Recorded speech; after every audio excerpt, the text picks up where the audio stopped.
بسم الله الرحمن الرحيم كتاب مرقوم ويل يومئذ.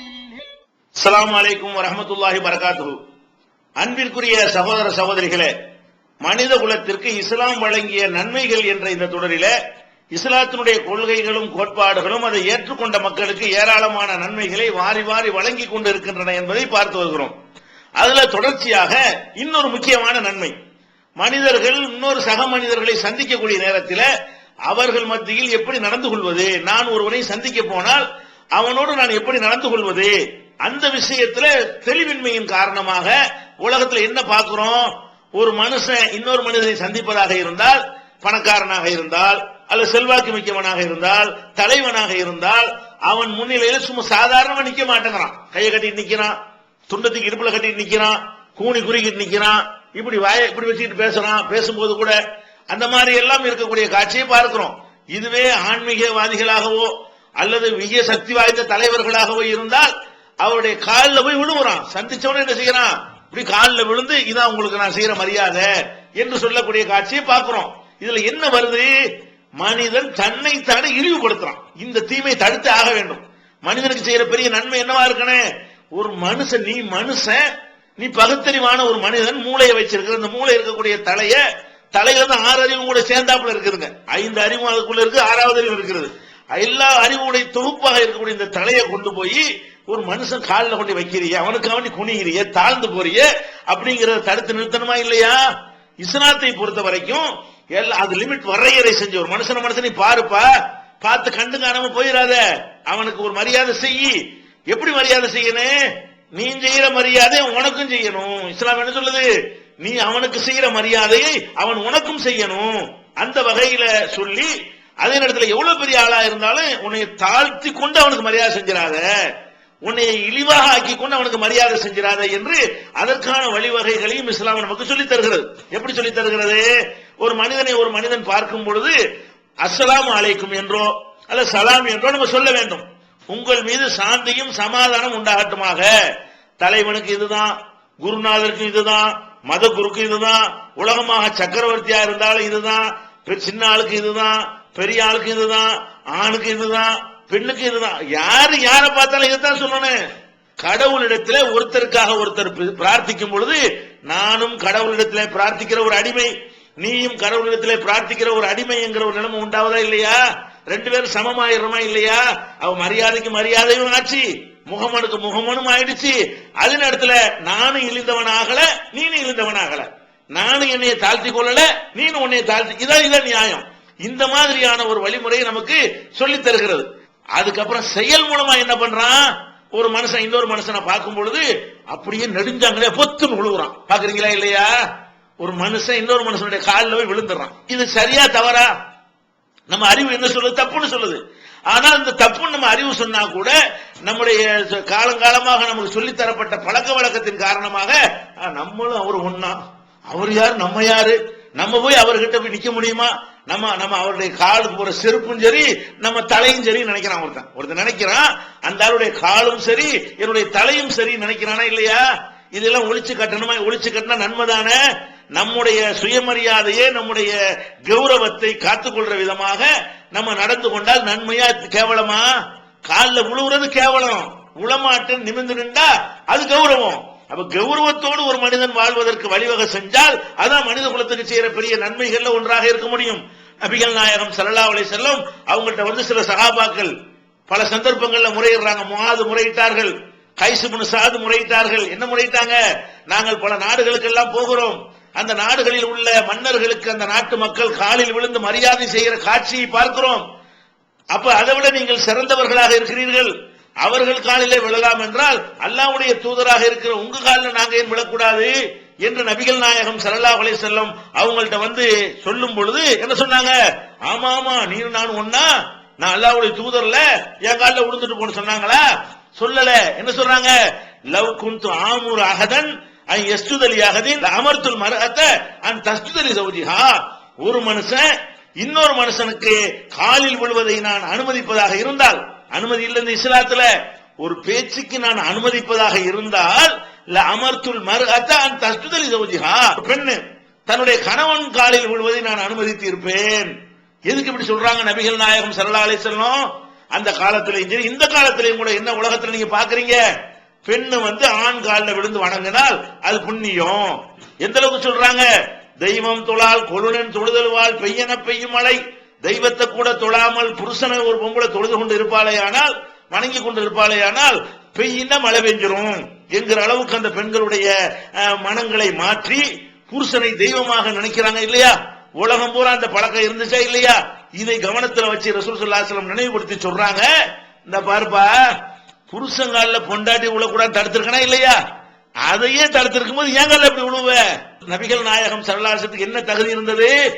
ஆன்மீக தலைவர்ங்கிற தகுதி இருந்தது, மாபெரும் சக்கரவர்த்திங்கிற தகுதி இருந்தது, அனைவருக்கும் வழிகாட்டிங்கிற தகுதி இருந்தது. அதுபோல அவங்க தான் சுப்ரீம் கோர்ட் ஜட்ஜி, எல்லா வழக்கும் அவங்க தான், அந்த மாதிரி தகுதி இருந்தது. அவங்க தான் முப்படைக்கும் தளபதி என்கிற தகுதி அவர்களுக்கு இருந்தது. இப்படி எல்லா பொறுப்புகளையும் கையில் வைத்து எந்த மனிதனுக்கு இவ்வளவு தகுதி உள்ள ஒருத்தன் உலகத்தில் இருந்திருக்க முடியாது. அவ்வளவு தகுதிகள் இருந்த நபிகள் நாயகம் ஸல்லல்லாஹு அலைஹி வஸல்லம் காலில அவங்களுடைய தோழர்கள் விழுவதற்கு முன் வரும் பொழுது செய்யாதே தடுக்கிற காட்சி நம்ம பார்க்கிறோம். அப்ப இந்த மாதிரி ஒரு பேசிக் நமக்கு என்ன வருது? ஓஹோ, கணவன் காலிலே மனைவி விழக்கூடாதா?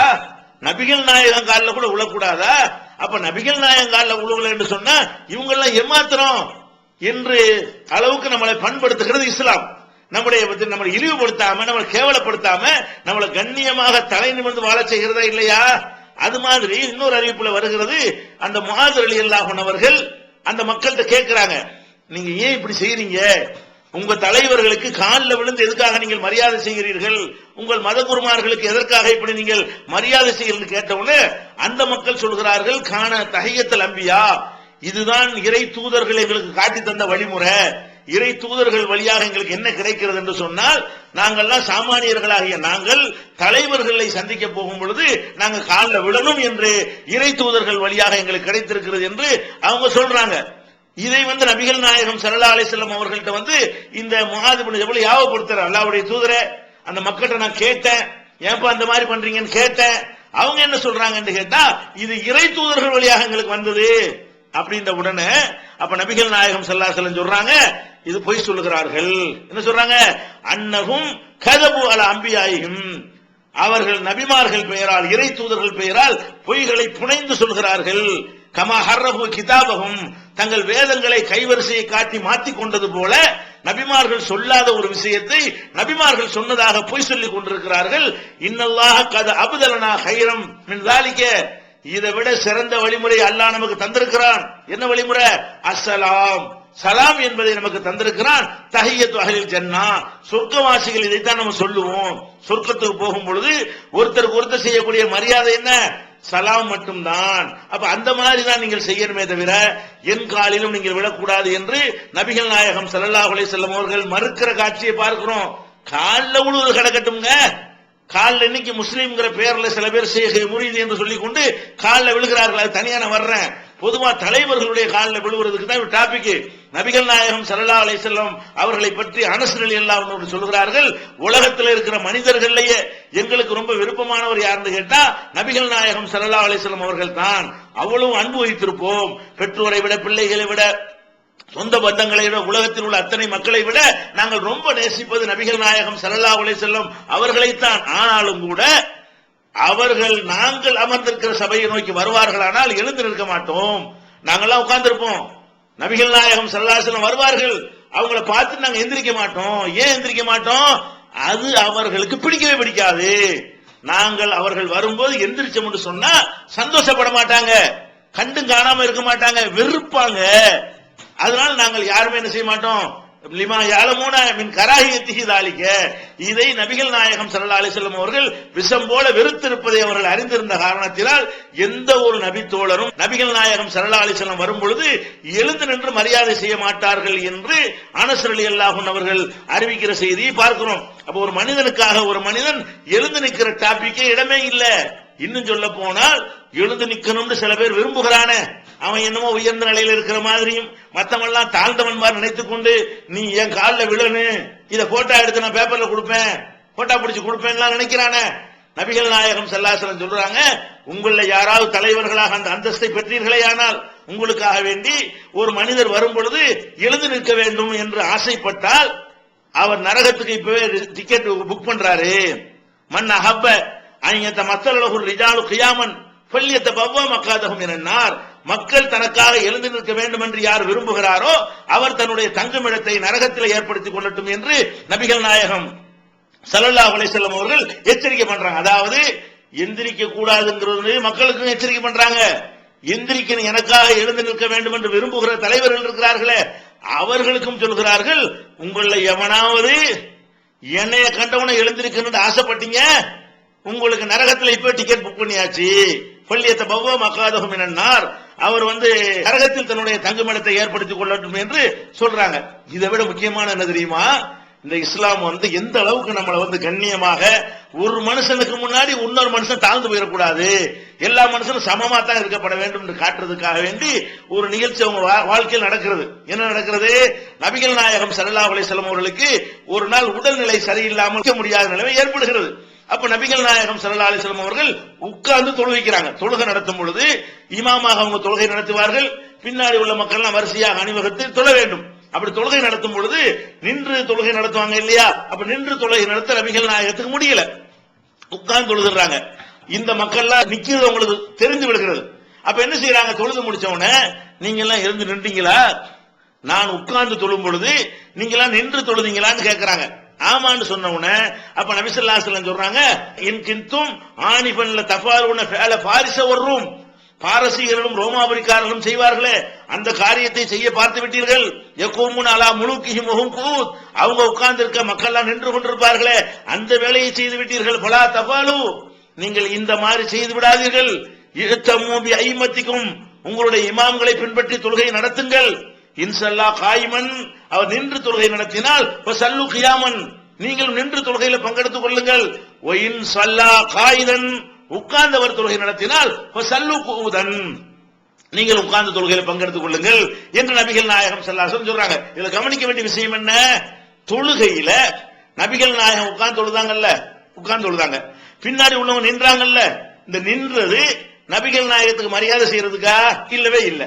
தொழுகையில அதான் ஒரு முறையே, தொழுகிற முறையே என்ன, ஸ்டார்டிங்ல நிக்கதான் வேணும், அப்புறம் தான் குனியணும், அப்புறம் தான் நெத்திய குனிய நிலத்துல வைக்கணும்.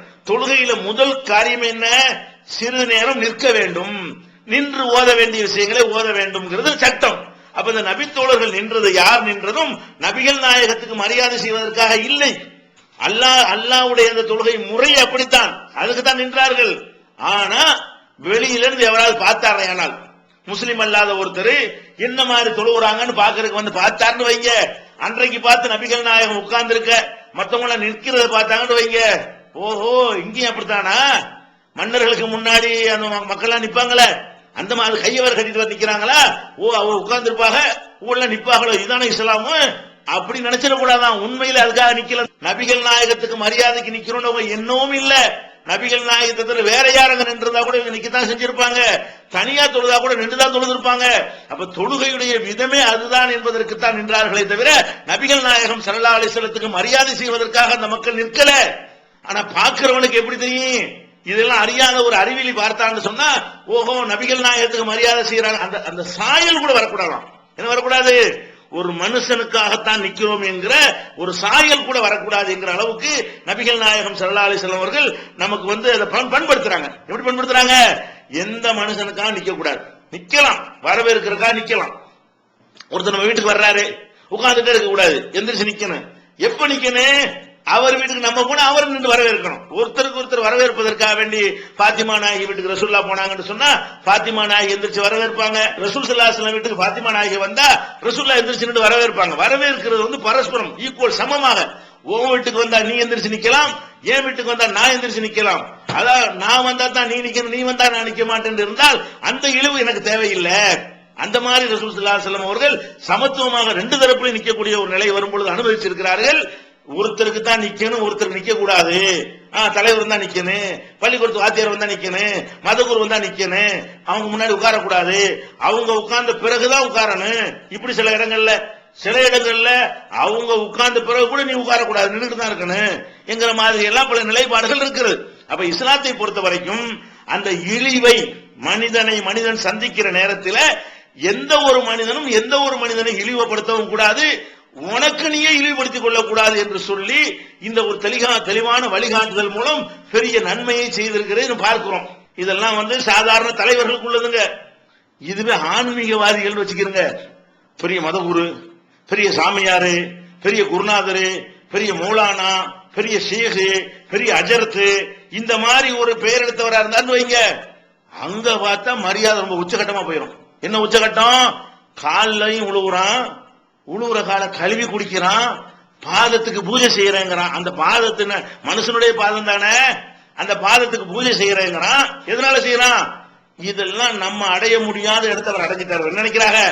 நம்ம எல்லாம் சாதாரண ஒரு ஆளு, இவரெல்லாம் அப்படி இறைவனுடைய அன்பை பெற்றவர், இறைவனுடைய அருளை பெற்றவர், இறைவனுடைய நேசத்தை பெற்றவர், அல்லாஹ்வுக்கு ரொம்ப அடுத்த வீட்டுக்காரரு என்கிற அளவுக்கு சில பேரை பற்றி இவனாக தப்பாக முடிவு செய்து கொண்டு காலில் விழுவுறதை தாண்டி இன்னும் மேற்கொண்டு என்னென்னலாம் செய்யக்கூடிய காட்சியை பார்க்கிறோம்.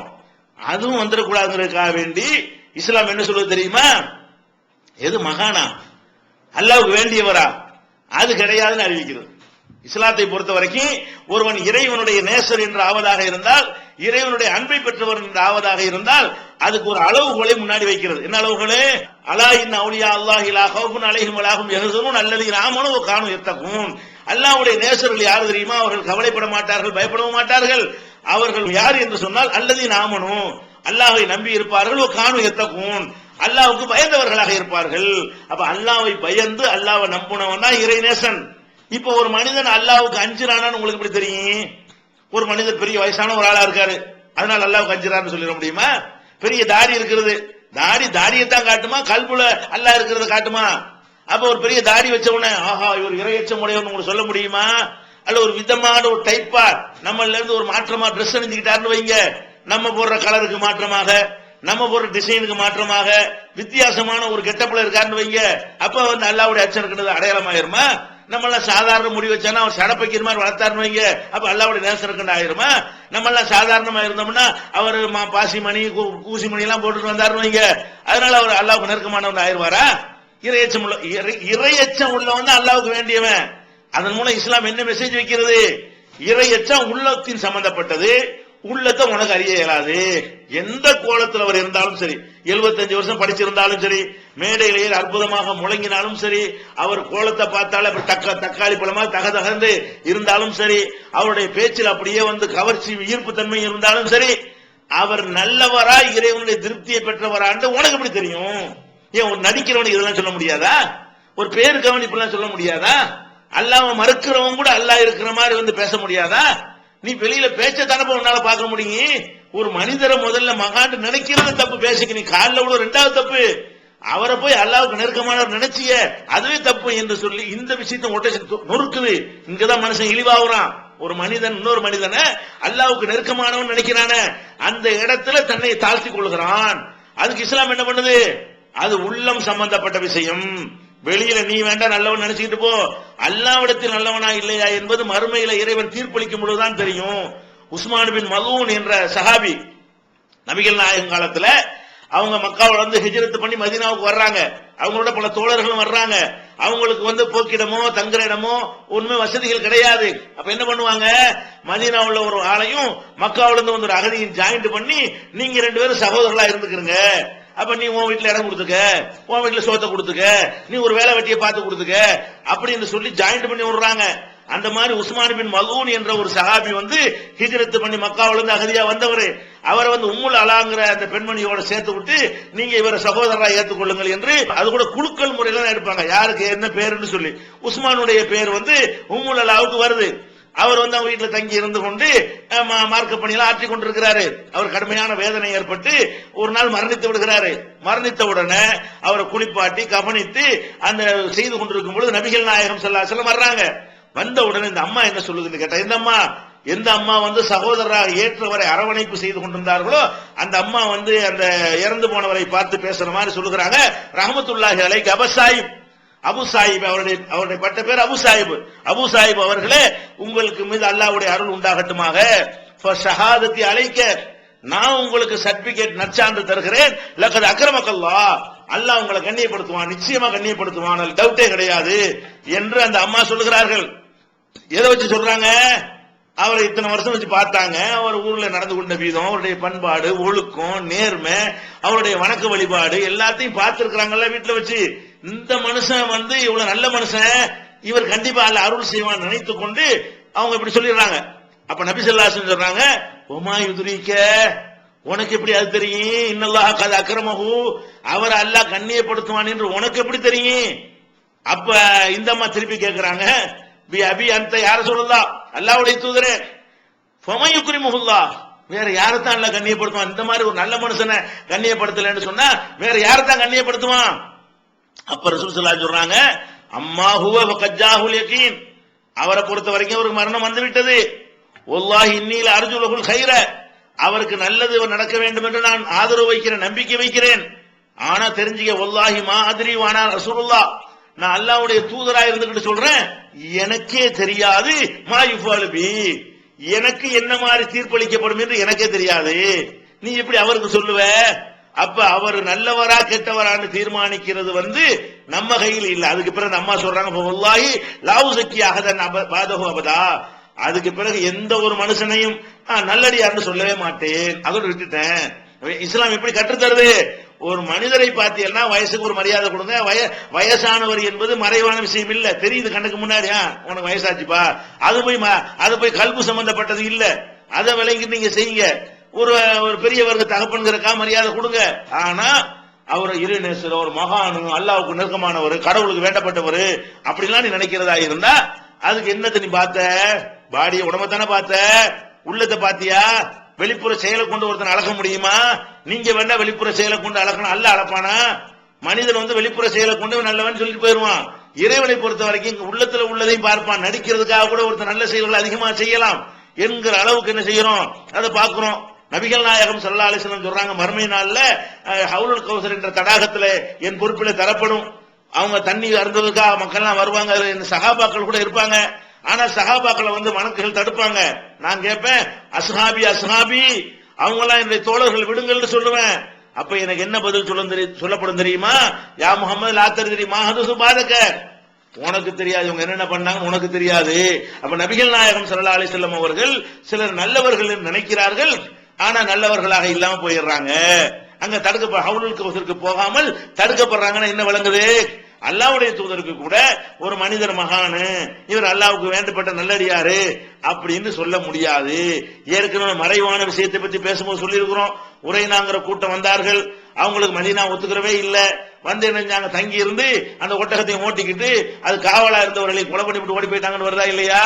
அவங்க கூட வாயளவில் நாங்கள் உங்க இஸ்லாத்தை ஏத்துக்கிறோம்னு சொன்னாங்க. வாயளவுல சொன்னதை வச்சு நபிகள் நாயகம் ஸல்லல்லாஹு அலைஹி வஸல்லம் அவர்கள் அவங்களோட நன்மக்கள் நினைச்சாங்க.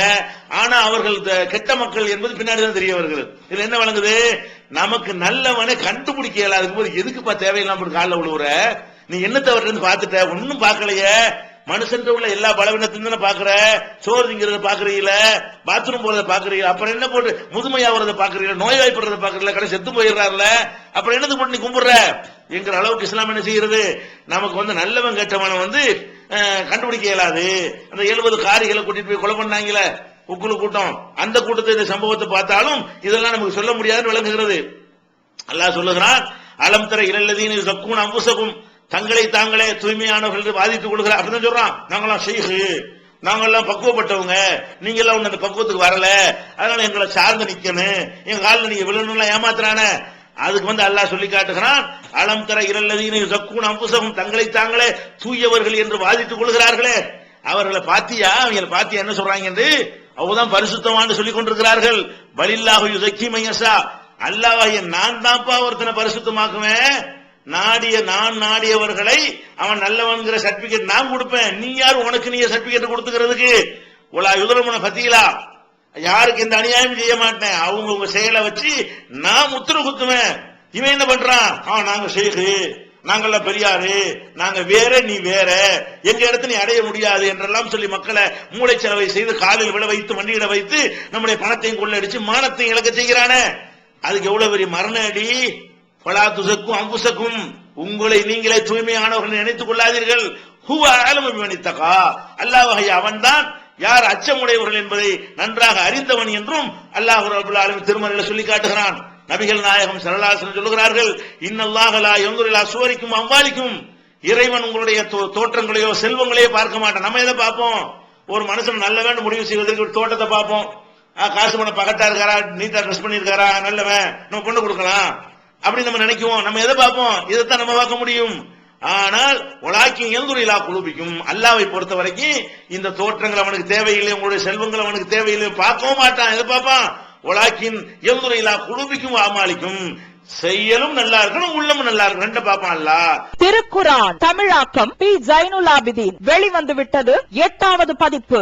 அனைவருக்கும் புரியும் எளிய நடை, தேவைப்படும் வசனங்களுக்கு தெளிவான விளக்கங்கள், கலை சொற்களின் விளக்கங்கள், திருக்குரான் எவ்வாறு அருளப்பட்டது, எவ்வாறு தொகுக்கப்பட்டது என்பது குறித்து முழுமையான விளக்கம், நபிகள் நாயகம் ஸல்லல்லாஹு அலைஹி வஸல்லம் காலம் முதல் இன்று வரை குரான் பாதுகாக்கப்பட்ட வரலாறு, திருக்குரான் இறைவனின் வார்த்தைகள் என்பதற்கான அடுக்கடுக்கான ஆதாரங்கள், முந்தைய பதிப்புகளை விட மெருகூட்டப்பட்ட செய்திகள், கூடுதலான பக்கங்கள், அழகிய வடிவமைப்பு, உயர்தரமான பைண்டிங். விலை ரூபாய் 300 மட்டுமே. வெளியீடு மூன் பப்ளிகேஷன்ஸ், நம்பர் 83/3, மூர் தெரு, மண்ணடி, சென்னை 1. போன் 65690810. நீங்க செயலை மட்டும்தான் பாப்பீங்க, அதை வச்சு தீர்ப்பளிச்சிருவீங்க. அதோடு சேர்த்து உள்ளமும் நல்லா இருக்கணும். ரெண்டு நல்லா இருந்தா தான் அல்லாஹ்ட்ட நல்லவனாக முடியும் என்று நபிகள் நாயகம் ஸல்லல்லாஹு அலைஹி வஸல்லம் அவர்கள் நல்லவன் சர்டிபிகேட் கொடுப்பதை அல்லாஹ்விடத்தில் ஒப்படைத்து விடுகிறார்கள். மனிதன் யாரும் எந்த ஒரு மனிதனை மகான் நினைக்கவே செய்ய நினைக்கிட்ட அப்புறம் எங்க அல்ல விழுவுறோம், அப்புறம் கூணுறோம், அப்புறம் நில்லு. சாதாரண நண்பர்கிட்ட எப்படி பழவி அந்த மாதிரி நில்லு. நபிகள் நாயகம் ஸல்லல்லாஹு அலைஹி வஸல்லம் அவர்கள் காலத்திருந்த சஹாபாக்களை சிறந்த உம்மத்துக்கிறமா இல்லையா? நீங்க யார மகான்கள், பெரியார்கள், அவுலியாக்கள், நாதாக்கள் சொல்றீங்களோ அவங்கள விட பல ஆயிரம் மடங்கு சஹாபாக்கள் சிறந்தவர்கள் நீங்க நம்புறீங்களா இல்லையா? நம்புறீங்க. அப்ப சஹாபாக்கள் இருந்தாங்களே, இந்த சஹாபாங்கிற வார்த்தைக்கு என்ன அர்த்தம்? தோழர்கள் அர்த்தம். அப்ப நபிகள் நாயகம் ஸல்லல்லாஹு அலைஹி வஸல்லத்துக்கு அவங்கள தோழர்கள் தான் நம்ம சொல்றோமே தவிர சீடர்கள் சொல்லல. ஏன் தோழர்கள் சொல்றோம்? தோழரா மட்டும்தான் பழகுனார்கள். தெருவுல போய்கிட்டு இருக்காங்க, ரசூல் ஸல்லல்லாஹு அலைஹி வஸல்லம் மக்களோட போயிட்டு இருக்காங்க. ஒரு கிராமவாசி வர்றாரு, அப்படி துண்டை பிடிச்சு இழுக்கிறாரு, முகமதே என்ன நான் கஷ்டப்படுறவனு தெரியலையா, என்னை கவனிக்க மாட்டேங்கிறாரு. இப்ப என்ன வழங்குது? இப்படியா நின்றாரு? நபிகள் நாயகம் ஸல்லல்லாஹு அலைஹி வஸல்லம் சட்டையை பிடிச்சி இருக்கிற அளவுக்கு எல்லாம் நபி தோழர்கள் பழகி இருக்கிறார்களே என்பதை பார்க்கிறோமா இல்லையா? அப்ப அந்த மாதிரி தான் நபி தோழர்கள் இருந்தாங்க போது நீங்க என்னடா மகான்ங்கிறீங்க, பெரியாருங்கிறீங்க, கால விழுந்து கும்பிடணுங்கிறீங்க. எப்படிப்பட்ட ஒரு அற்புதமான ஒரு நன்மை இஸ்லாம் உங்களுக்கு வழங்க ஆசைப்படுது, வேணா வேணாண்டு போட்டு எட்டி உதைக்கிறீங்களே, ஏற்கனவே நடக்கிறீங்களே. அப்ப இந்த மாதிரி எல்லாம் செய்வதற்கு அனுமதியே கிடையாது. இன்னும் சொல்ல போனால் நபிகள் நாயகம் ஸல்லல்லாஹு அலைஹி வஸல்லம் அவர்கள் ஒரு மறுமையில் நடக்கக்கூடிய ஒரு நிகழ்வை சொல்கிறார்கள். மனிதன் செய்கிற நல்லறங்கள்லயே 3 சிறந்த நல்லறங்கள் இருக்கிறது. அதுக்கு மற்ற நல்லறங்களுக்கு கிடைப்பதை விட அதிகப்படியான நன்மைகளும் கூலிகளும் கிடைக்கும். ஒன்று என்ன? அல்லாஹ்வுக்காக உயிரை தியாகம் என்ற சின்ன விஷயமா இது நம்மள்ட்ட இருக்கிறதுலே பெருசு உசுறு தான். அந்த உசுரியை இறைவனுக்காக கொடுத்து மௌத்தாவருக்கு தயாரா இருந்தோம்னு சொன்னா அதுக்கு அல்லாஹ் சின்ன நன்மையை தருவான், பெரிய நன்மையை தருவான். இது அதிகமான நன்மைகள் தரக்கூடிய ஒரு காரியம். இந்த மாதிரி ஒருத்தர் நம்ம கண்ணு முன்னாடி இப்படி உயிரை தியாகம் பண்ணா நம்ம என்ன சொல்லுவோம்? ஆஹா, கடவுளுக்காக உயிரை கொடுத்த தியாகி, ஷஹீது அப்படி சொல்லி நம்ம சொல்லுவோம். அதே மாதிரி அதிகமான ஒரு நன்மை தரக்கூடிய இன்னொரு விஷயம் என்னன்னு கேட்டா, அல்லாஹ் ஒருத்தன் செல்வத்தை கொடுத்திருக்கிறான். அவன் செல்வத்தை அள்ளி அள்ளி கொடுக்குறான். பள்ளிவாசலா வாங்கிக்க, மதரசா வாங்கிக்க, ஏழையா வாங்கிக்க, படிப்பா வாங்கிக்க, கஷ்டப்படியா வாங்கிக்க, மருத்துவமா வாங்கிக்க, என்ன மேட்டர் நம்மள்ட்ட வாங்குறான். அப்ப நம்ம என்ன நினைப்போம்? இவனுக்கு கிடைக்கிற நன்மை எங்கேயோ கொண்டு இவனை விட்டுரும். என்ன 10 பைசா கொடுக்குற நம்ம யோசிக்கிற காலத்துல லட்ச லட்சமா கோடி கோடி அள்ளி அள்ளி இறக்கிறானே. நல்ல காரியத்துக்கு, கெட்ட காரியத்துக்கு, நல்ல காரியத்துக்கு வாரி வாரி வழங்குறானே. அவனை பத்தி நம்முடைய மதிப்பு எப்படி இருக்கு? இவர் நல்ல மனுஷன், நல்லடியாரு அப்படி நினைப்போமா இல்லையா? இதுவும் மனிதனுக்கு நன்மையை அதிகமாக பெற்று தரக்கூடிய ஒரு காரியம். அதே மாதிரி ஒருத்த மார்க்கத்தை, கல்வியை கற்று, உண்மையான சரியான மார்க்கத்தை கற்று அது அவனுக்குள்ள வைத்துக் கொள்ளாமல் மக்களுக்கு பரவலாக எடுத்து சொல்றான், எத்தி வைக்கிறான்னு வைங்க. இது கொண்டு மக்கள்கிட்ட நிறைய மெசேஜ் போகுதுன்னு வைங்க. எவ்வளவு பேர் நேர்வழிக்கு வந்தாங்களோ அந்த நன்மையில இவனுக்கு கிடைக்குமா இல்லையா? அப்ப நம்ம உயிர் தியாகியை பத்தி நம்முடைய மதிப்பீடு என்ன? மனுஷ மதிப்பீடு என்ன? இவர் போற இடம் எங்கேயோ உயரமா இருக்கும். அதே மாதிரி ஒரு மார்க்க அறிஞர் சரியான முறையில மார்க்கத்தை சொல்லி இருப்பாரே, ஆனால் அவருக்கு கிடைக்கிற இடம் என்ன? அவர் எங்கேயோ உயரத்துல, எட்டாத உயரத்தை, எட்டி பார்க்க முடியாத உயரத்துல இருப்பாருன்னு நம்ம நினைக்கிறோமா இல்லையா? அதே மாதிரி ஒரு வள்ளலாக, செல்வந்தராகவும் வள்ளலாகவும் இருந்து நல்ல காரியத்துக்கு வாரி வாரி வழங்கி இருப்பாரே, ஆனால் அவருக்கு கிடைக்கிற இடம் என்ன? அவர் எங்கேயே இருப்பார் நினைக்கிறோம். இந்த 3 பேரையும் நல்ல மறுமையில விசாரிக்கிறான்.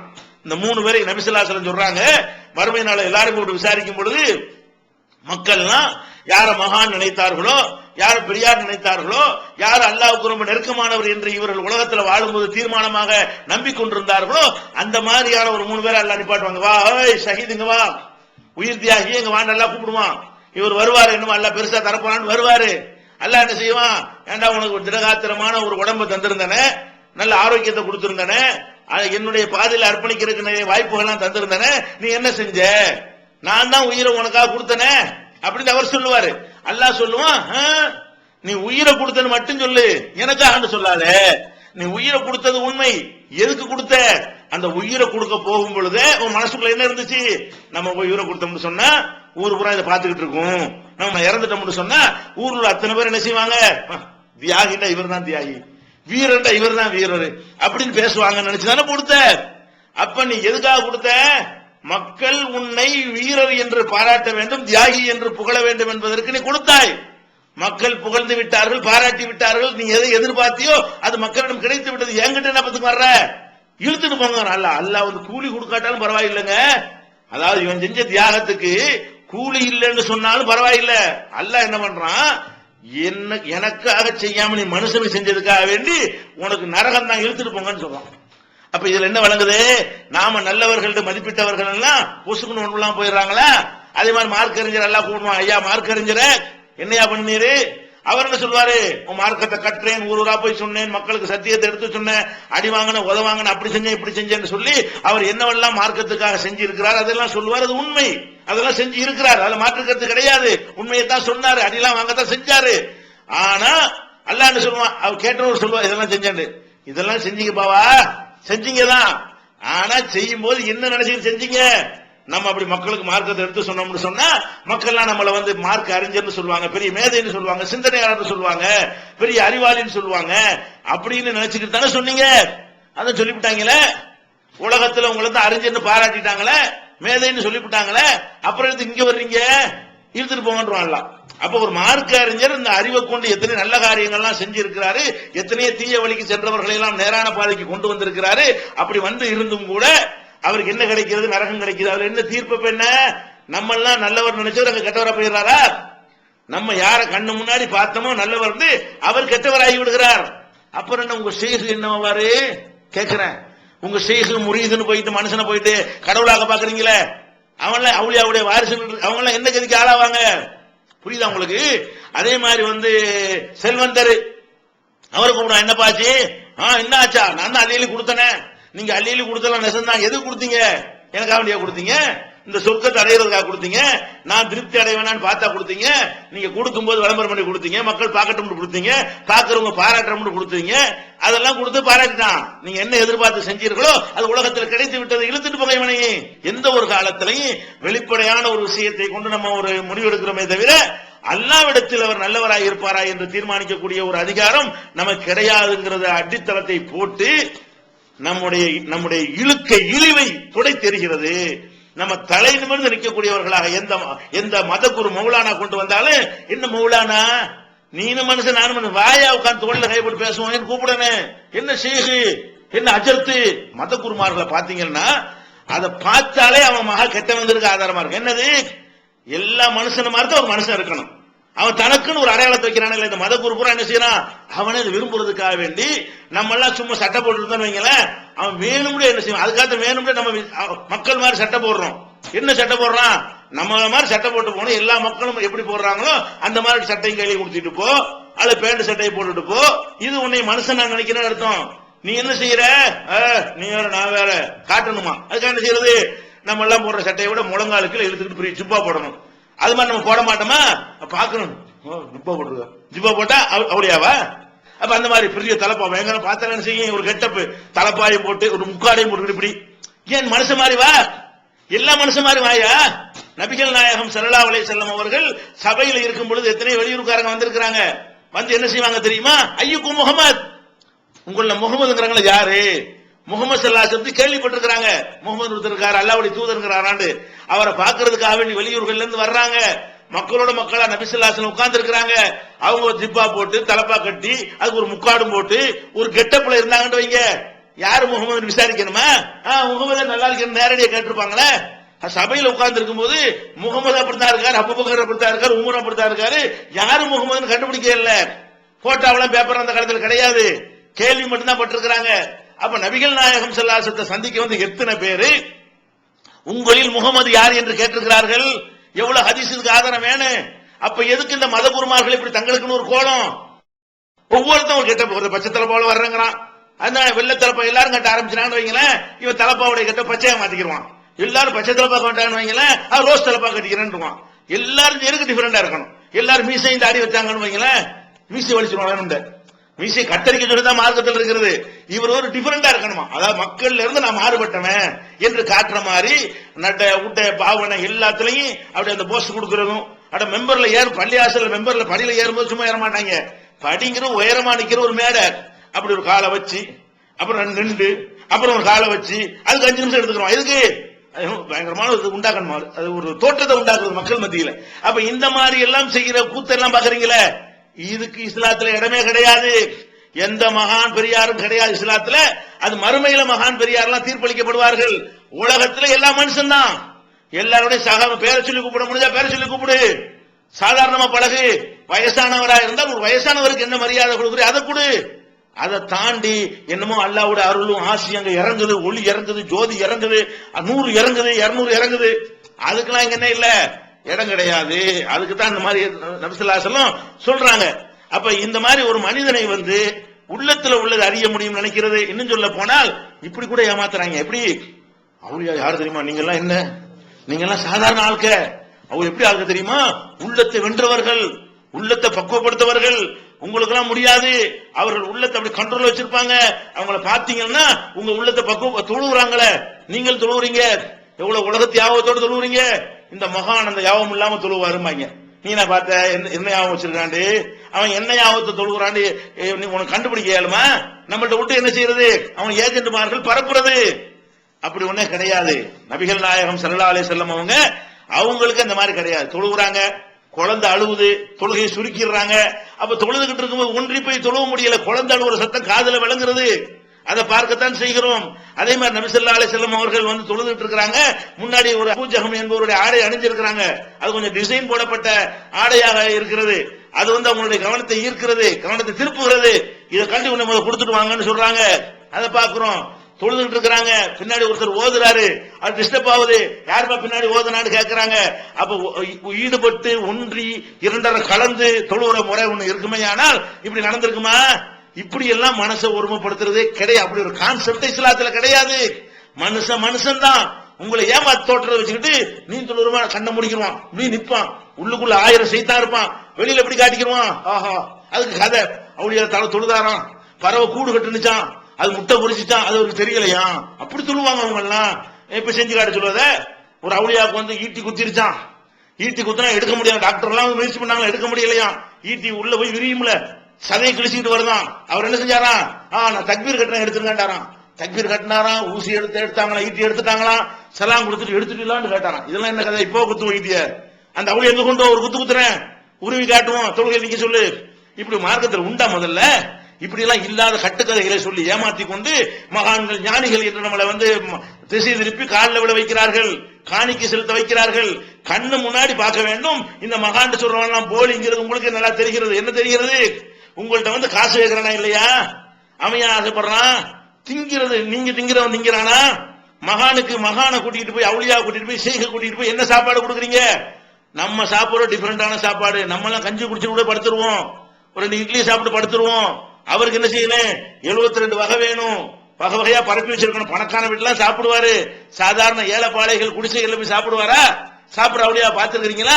அப்ப கண்ணு முன்னாடி தெரிகிறது இவன் நப்ச நம்மளை விட அலை மோத விடுறவனா இருக்கான், நம்மளாவது கட்டுப்படுத்தணும். இவன் அந்த கட்டுப்பாடு கூட இல்ல. நான் கேட்கிறேன், எந்த ஒரு மகான் சொல்லக்கூடிய செய்கன்னு சொல்லக்கூடிய எவனாச்சு சமூகப்படி செஞ்சிருக்கிறானா? சமூகம் என்ன? ஒரு நோயாளியை போய் நோய் விசாரிக்க போயிருப்பானா? ஒரு கஷ்டப்படுறவங்க உதவி செஞ்சிருப்பானா? ஒரு சுனாமி வந்துச்சு, அதுல போய் நின்று எவனா வேலை செஞ்சானா? யார் செஞ்சா? யாரு பக்குவப்படல உங்களை மாதிரி எங்களை மாதிரி சாதாரண மக்களா இருக்கிறோமோ நம்ம போய் இந்த மக்களுக்காக பாடுபடுகிறோம். வெள்ளம் வந்தாலும் மழை வந்தாலும் புயல் வந்தாலும் அவங்களுக்கு தொண்டாற்றுகிறோம். இந்த மகான் சொல்லக்கூடிய எந்த அயோக்கியனாவது அந்த மாதிரி தொண்டாற்றி நீங்க பாத்துருக்கிறீங்களா? என்ன சொல்றாங்க? அல்லாஹ்வுடைய உதவி உனக்கு எப்ப கிடைக்கும்னா மனிதனுடைய உதவி செய்யும் போதுதான் உன்னுடைய ஹாஜத்தை அல்லாஹ் நிறைவேற்றுவான் என்று சொல்ற அளவுக்கு உள்ள ஒரு மார்க்கத்துல பிறந்துட்டு தோற்றத்தை வச்சுக்கிட்டு நாங்க தனி, நாங்க மனுஷனே இல்ல மிருகமாப்ப, நாங்க மனித படைப்புல சேராதவர்கள் காட்டி ஏமாத்திட்டு தெரியுறீங்களே, அதுக்கெல்லாம் மரண அடியாக இந்த மார்க்கம் இருக்கிறது. நபிகள் நாயகம் ஸல்லல்லாஹு அலைஹி வஸல்லம் சொல்றாங்க, தொழுதுகிட்டு இருக்கும்போது சொல்றாங்க, நான் மறந்துடுறேன், இன்னமான பசனும், நான் ஒரு மனுஷன், தொழுதுகிட்டு இருக்கும்போது கூட மறந்துடுவேன். அன்சாக்கமா தன்சவுன, நீங்க எப்படி தொழுது கொண்டிருக்கும் போது மறக்கிறீர்களோ அது மாதிரி நானும் மறந்துடுவேன். பொய்தான சீத்து உதக்கிருணி, நான் மறந்துட்டா எனக்கு ஞாபகப்படுத்துங்க என்கின்ற நபி ஸல்லல்லாஹு அலைஹி வஸல்லம் சொல்றாங்களே. எதை காட்டுது? இந்த கல்வை நம்ம கண்ட்ரோல்ல வச்சுக்கிற இயலாதுன்னு காட்டுதா இல்லையா? நபிகள் நாயகம் ஸல்லல்லாஹு அலைஹி சொல்றாங்க, இந்த குழுப மணி ஆதம குல்லஹா பைன இஸ்மாயில் மின் அஸாபி ரஹ்மான், மனிதர்களுடைய அத்தனை பேருடைய உள்ளங்களும் ரஹ்மானுடைய அல்லாஹ்வுடைய 2 விரல்களுக்கு மத்தியில் இருக்கிறது. கல்லிபுகா கைபயஷா, அவன் விரும்பியவாறதை திருப்புவான்னு சொல்லிவிட்டு ஒரு பிரார்த்தனை செய்கிறார்கள். அல்லாஹும் முஸர்ரிஃபல் குலூப், கல்புகளை உள்ளங்களை எல்லாம் புரட்டக்கூடியவனே, ஸர்ரிஃப் குலூபனா தாஅத்திக, எங்களுடைய உள்ளங்களை உன்னுடைய வழிபாட்டுல திருப்பி வச்சிரு. எங்க கண்ட்ரோல்ல இது இல்ல, நாங்களா நினைச்சு வழிபாட்டுல போயிட முடியாது, நீ தான் எங்க மனசு அந்த மாதிரி திருப்பி விடணும் இறைவா என்று சொல்லி நபிகள் நாயகம் ஸல்லல்லாஹு அலைஹி வஸல்லம் அவர்கள் பிரார்த்தனை செய்திருக்கிற பாக்குறோம். அதே மாதிரி சில நேரங்கள்ல மனைவிமார்கள் விஷயத்தில் நபி ஸல்லல்லாஹு அலைஹி வஸல்லம் அவர்கள் ஒருத்தர் மேல அன்பு கூட வைப்பாங்க, ஒருத்தர் மேல அன்பு கம்மியா இருக்கு. நம்ம கூட அப்படித்தான் இருக்கும், எல்லாரும் மேலே சமமா, 4 அண்ணன் இருந்தா 4 பேர் சமமா அன்பு வைப்போமா? ஒரு தம்பி மேல கூட அன்பு வச்சிருப்போம். அதே மாதிரி பிள்ளைகள் இருந்தா எல்லா பிள்ளையும் சமமா இருக்காது. ஆனால் கொடுக்கிற விஷயத்தை கரெக்டா கொடுத்துருவோம். நபி ஸல்லல்லாஹு அலைஹி வஸல்லம் சொல்றாங்க, இந்த கொடுக்கல் வாங்கல் அதுல நான் கரெக்டா இருந்துக்கிறேன், அது என் கையில உள்ளது. என் கையில இல்லாத விஷயம் என்ன? ஒரு ஆள் மேல அன்பு கூட செலுத்துவது, ஒரு ஆள் மேல அன்பு கொஞ்சம் அதோட கொஞ்சம் கம்மியா செலுத்துவது, இதுக்கு நீ பிடிச்சிடாதல்ல. ஏன்? இது என் கையில இல்ல, உன் கையில இருக்குங்கிறாங்க. அப்ப இந்த உள்ளத்தை கண்ட்ரோல் பண்ணுவது, உள்ளத்தை கட்டுப்படுத்தல் என்ற மேற்று எந்த மனுஷன் கையிலும் கிடையாது. நபி ஸல்லல்லாஹு அலைஹி வஸல்லம் முத்தாய்ப்பாக சொல்றாங்க, லை யுத்கில் அஹதன் அமலுல் ஜன்னah, எந்த ஒரு மனுஷனையும் அவனுடைய நல்லறம் கொண்டு சொர்க்கத்துக்கு போக முடியாது. நல்லா விளங்கிக்க, ஒரு மகான தவத்தை கொண்டு சொர்க்கத்துக்கு போய் விடுவாரு, அவர் நின்று ராத்திரி பூரா வணங்கி சொர்க்கத்துக்கு போயிடுவாரு என்றெல்லாம் நினைச்சுக்கிட்டு ஏமாத்திக்கிட்டு இருக்கிறீங்களே. நபி ஸல்லல்லாஹு அலைஹி வஸல்லம் சொல்றாங்க, லை யுத்கில் அஹதன் அமலுல் ஜன்னah, எந்த ஒரு மனுஷனையும் அவனுடைய அமல் நல்லறங்கள் சொர்க்கத்தில் கொண்டு போய் சேர்க்காதுன்னு சொன்ன உடனே சஹாபாக்கள் கேட்கிறாங்க, அந்த யார சொல்லலாம், அல்லாஹ்வுடைய தூதர், உங்க அமலை கொண்டு கூட நீங்க சொர்க்கத்துக்கு போக முடியாதா? உங்களுடைய நல்லறங்களை கொண்டு சொர்க்கத்துக்கு போக முடியாதுன்ன உடனே, லா முடியாது, வலா அன நானும் முடியாது, இல்லா தகம்மதனி அல்லாஹு பி ஃபத்லிஹி வ ரஹ்மா, அல்லாஹ் தன்னுடைய அருளாலும் அன்பாலும் என்னை போர்த்தி கொண்டாலே தவிர எனக்கும் முடியாது என்று நபி ஸல்லல்லாஹு அலைஹி வஸல்லம் அவர்கள் டிக்ளேர் பண்ணுகிறார்கள். அப்போ ஒரு மனுஷன் மறுமையில வெற்றி பெறுவது, நல்லவன் ஆகுவது, அவுலியாங்கிற பேரை அதெல்லாம் இந்த உலகத்தில் நடக்கவே நடக்காது, அது மறுமையில இறைவன் செய்யக்கூடிய தீர்ப்பு என்று சொல்லி, இதுல என்ன உங்களுக்கு நன்மை கிடைக்கும் இப்படி நம்பும் போது? ஒரு மனிதனை சந்திக்கும் பொழுது அவன் எவ்வளவு பெரிய பணக்காரனா இருந்தாலும் சரி, பதவி உள்ளவனா இருந்தாலும் சரி, அவன் மனிதன். பணம் பதவின்னா பணத்துக்குரிய உதவியை போய் வாங்கிக்க, அது செஞ்சுக்க. அதிகாரம் இருந்தா அதிகாரத்துக்கு கட்டுப்படு, அது செஞ்சுக்க. அதே நேரத்தில் என்ன பண்ண முடியாது? காலில் விட முடியாது, கூண முடியாது, குறுக முடியாது, நிமித்து தான் நிற்போம், இறங்கி போக மாட்டோம், பணிய மாட்டோம், நஞ்ச நிமித்து நிற்போம் அப்படின்னு சொல்லக்கூடிய ஒரு கண்ணியத்தை தருகிறது. இதுக்கு மிஞ்சி என்ன நன்மை வேணும்? அதே மாதிரி இந்த மத குரூப்பை பெரியார் மகானு ஷேக் அவர் இவருன்னு சொல்லிக்கொண்டு சில ஏஜென்ட்கள் மூலமாக பரப்பி விடக்கூடிய பொய்களை நம்பி நம்ம கீழே போய் விழுவுறோமே, அதை தடுக்குதா இல்லையா? எவ்வளவு பெரிய நன்மை! அப்ப எல்லா நிலையிலையும் நீங்க இழிவாகி விடாமல், நீங்க கேவலப்பட்டு போய்விடாமல், உங்களுடைய மிகச்சிறந்த உறுப்பான தலையை கொண்டு போய் தரையில வைத்து விடாமல், உங்க உடம்பு ஒட்டுமொத்த உடம்பையும் கூனி குறுகி ஒரு அடிமைக்கும் கீழாக உங்களை ஆக்கி கொள்ளாமல் உங்களை காப்பாற்றுது என்று சொன்னால் இது இஸ்லாம் வழங்கின நன்மை இல்லையா? இந்த நன்மை சில முஸ்லிம்களுக்கு கிடைக்காமல் இருக்கிறது காரணம் அவர்கள் இது விளங்கல. அவர் ஷேக் பெரியார் மகான் அப்படின்னு சொல்லி இல்லாத நம்புகிற காரணத்தினால் அவர்கள் வேண்டுமானால் இந்த நன்மை இழந்திருப்பார்களே தவிர, இந்த விஷயத்தை சரியான முறையில உரிய முறையில விளங்கி கொண்டவர்கள், நபிகள் நாயகம் ஸல்லல்லாஹு அலைஹி வஸல்லம் வழிகாட்டுதலை புரிந்து கொண்டவர்கள், திருக்குர்ஆனில் இது குறித்து சொல்லப்படக்கூடிய கட்டளைகளை அறிந்து கொண்ட யாரும் இதுக்கு போக மாட்டார்கள். இதன் மூலமாக மான மரியாதையை காப்பாற்றிக் கொள்வார்கள், கண்ணியத்தை காப்பாற்றிக் கொள்வார்கள். இத்தகைய நன்மையும் இஸ்லாம் இந்த கொள்கையின் மூலமாக, இந்த நிலைப்பாட்டின் மூலமாக நமக்கு வழங்கி இருக்கிறது. இது தவிர இன்னும் ஏராளமான நன்மைகளை மனித குலத்திற்கு இஸ்லாம் வழங்கி இருக்கிறது.